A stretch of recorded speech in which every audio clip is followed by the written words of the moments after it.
अगर कोई भी इंडियन महीने का 50,000 रुपये कमाता है और इस कार्ड का यूज करता है तो हर साल उसकी एक ट्रिप दुबई की ये कार्ड करा देगा। तो ये कौन सा कार्ड है? दुबई तो हमें भी जाना है। कार्ड का नाम मैं आखिरी में बताता हूँ, पर सबसे पहले इसके फीचर बताता हूँ। तो ये कार्ड आपको 1300 रुपये लगेंगे इसका, अगर आप कार्ड लेना चाहते हो। बैंक को 1300 रुपये देने होंगे।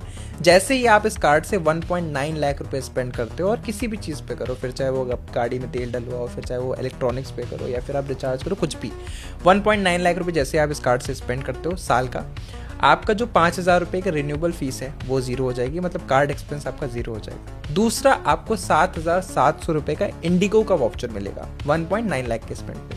और अगर आप 4 लाख रुपए स्पेंड कर देते हो इस कार्ड से तो आपको 20,000 रुपये का इंडिगो का वाउचर मिलेगा, जिससे आप चाहो तो एक बार दुबई जा सकते हो, एक वन साइडेड फ्लाइट हो जाएगी, या फिर डोमेस्टिक भी इजीली 3 से 4 फ्लाइट्स हो सकती हैं। पर इस कार्ड का नाम क्या है? कार्ड का नाम है American express platinum travel credit card. बाकी आप इस रील को सेव कर लो, वरना कार्ड का नाम भूल जाओगे।